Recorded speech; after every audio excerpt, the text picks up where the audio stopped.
Today, I'm going to teach you how to replace your seat cover to refresh your ride.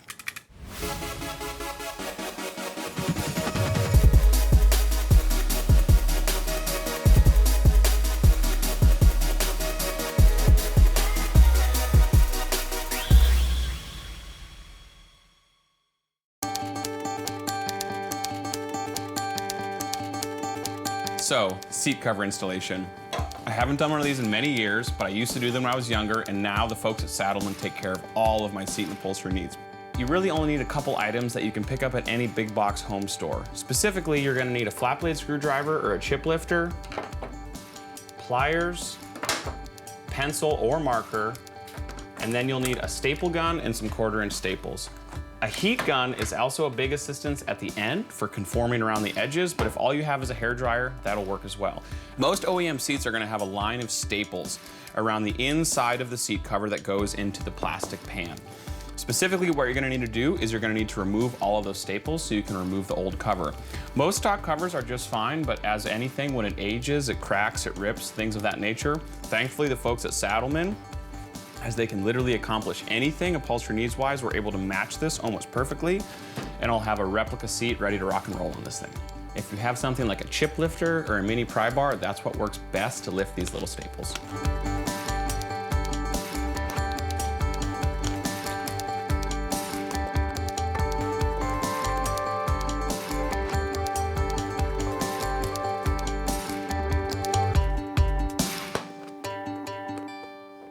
So after you remove all the staples, you're simply just gonna pull the seat cover off. Every once in a while, they'll be held on with some adhesive, but usually it's just the staples that hold the cover on.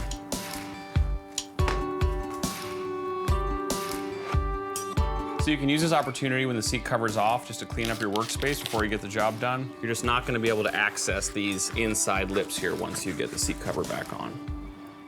So oftentimes you'll get a seat foam that's degraded enough that you're gonna need to replace it. This right here is the original seat foam, the seat that I sat on when I first learned how to ride a motorcycle. So more than most, I wanna keep this one in motion. One little tip when you're trying to, let's say, mask off some imperfections that you may have in the foam below, use a fabric-based tape, like gaff tape, and just lightly coat over the top so that when the seat cover goes on top of it, it just grazes the top instead of shows the deeper indentations in the foam.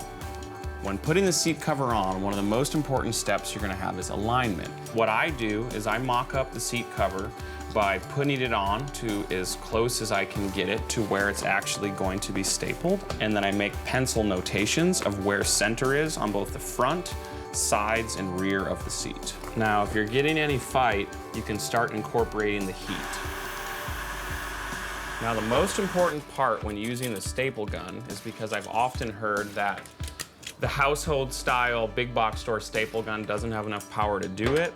I'm not saying for every situation, but for most situations with these ABS plastic seat pans, all you need to do is make sure that you have the seat on a firm place hold, put pressure with your top hand, and then pull the trigger.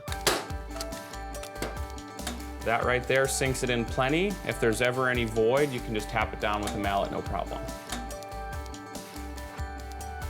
When you push in the nose, slide and push up to tighten the cover more before you engage the staple.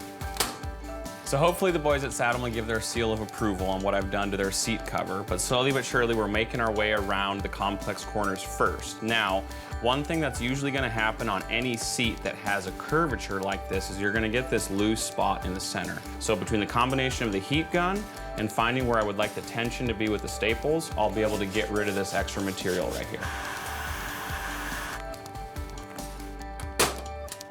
There was just a slight little crease here. The heat gun worked all that away, and I couldn't be more stoked. Replica 1993 Saddlemen PW seat cover. Hopefully this gives you the motivation to get out there and do it yourself. It honestly was a 10-minute job, but with saying that, don't rush it. If it's your first time doing it, take the time you need. You can always pull a staple, pull a little bit of more tension on the corner, and get it all lined up again. If you have to, you can take a couple tries at it. There's no problem in that.